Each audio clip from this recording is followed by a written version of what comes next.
Pernah dengar tidak kalau Indonesia itu sedang darurat kekerasan seksual?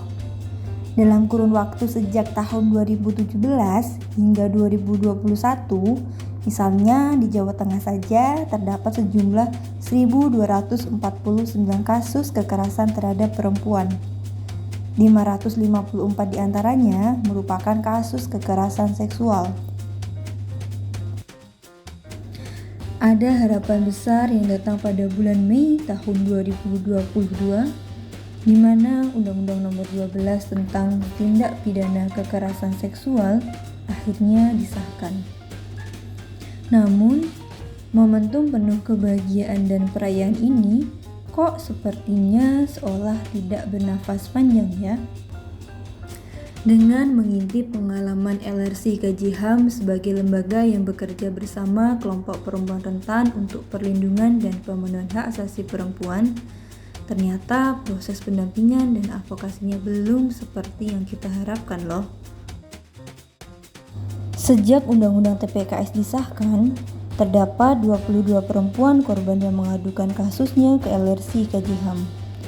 5 perempuan masih berusia anak, dan 17 korban berusia dewasa. Tapi dari 22 kasus, akhirnya hanya 2 kasus yang diproses menggunakan Undang-Undang TPKS. Bahkan 1 korban usia dewasa masih proses penyelidikan dengan menggunakan pasal 6 Undang-Undang TPKS.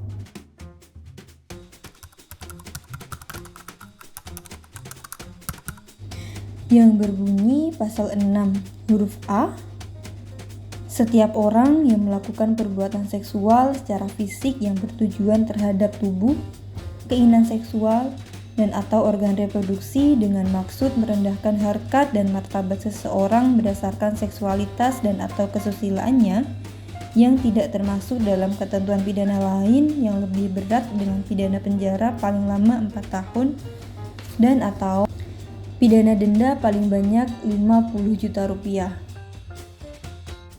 Huruf B, setiap orang yang melakukan perbuatan seksual secara fisik yang ditujukan terhadap tubuh, keinginan seksual, dan atau organ reproduksi dengan maksud menempatkan seseorang di bawah kekuasaan secara melawan hukum, baik di dalam maupun di luar perkawinan dengan pidana penjara paling lama 12 tahun dan atau pidana denda paling banyak 300 juta rupiah. Huruf C, setiap orang yang menyalahgunakan kedudukan, wewenang, kepercayaan, atau perbawa yang timbul dari tipu muslihat, atau hubungan keadaan, atau memanfaatkan kerentanan, ketidaksetaraan, atau ketergantungan seseorang, memaksa atau dengan penyesatan penggerakan orang itu untuk melakukan atau membiarkan dilakukan persetubuhan atau perbuatan cabul dengannya atau dengan orang lain, dipidana dengan pidana penjara paling lama 12 tahun dan atau pidana denda paling banyak 300 juta rupiah. Maksudnya bagaimana? Mari lihat dari cerita Mekar, salah satu dampingan LRC KJ HAM. Mekar adalah perempuan dewasa yang baru mulai tertarik di isu anak. Pelaku adalah pengurus harian dalam lembaga advokasi hak anak. Pelaku mengenal dan mendekati korban dalam kegiatan talk show tentang hak anak.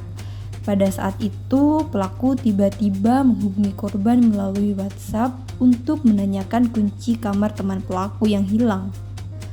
Semenjak kejadian itu, pelaku sering menghubungi korban. Selanjutnya, pelaku dan korban bertemu dalam kegiatan-kegiatan advokasi di isu anak. Kemudian pelaku datang dan mengajak korban untuk bertemu di hotel. Pada saat di hotel terjadi beberapa kali pemaksaan hubungan seksual. Pelaku juga berjanji akan menikahi korban. Untuk meyakinkan korban, pelaku juga memberikan pilihan untuk menikah beda agama. Hingga saat ini, kasus masih proses penyelidikan di kepolisian. Korban mengadukan kasusnya ke polisi pada akhir tahun 2022. Sampai saat ini masih proses penyelidikan. Prosesnya cukup lama dan banyak hambatan yang dialami oleh korban. Karena korban dewasa dianggap suka sama suka. Padahal, adanya keterangan pemaksaan hubungan seksual harusnya sudah cukup untuk memperkuat bahwa kasus ini adalah kasus kekerasan seksual. Proses pembuktiannya sudah dilalui melalui visum et repertum dan juga visum et psikiatrikum. Selain itu, LRC KJ-HAM juga merekomendasikan 2 saksi ahli. Hasil gelar perkara internal merekomendasikan 3 saksi ahli. 1 saksi ahli rekomendasi dari Kementerian Pemberdayaan Perempuan dan Perlindungan Anak, dan 2 ahli dari perguruan tinggi. Pada saat gelar perkara, semua pihak dihadirkan, baik korban, keluarga, LRC KJ-HAM sebagai pendamping, dan melibatkan 1 saksi ahli pidana. Pengalaman Mekar menimbulkan banyak pertanyaan. Bagaimana dengan kasus kekerasan seksual pada korban lain di luar sana? Apakah implementasi Undang-Undang TPKS memang bisa membantu korban mencapai keadilan?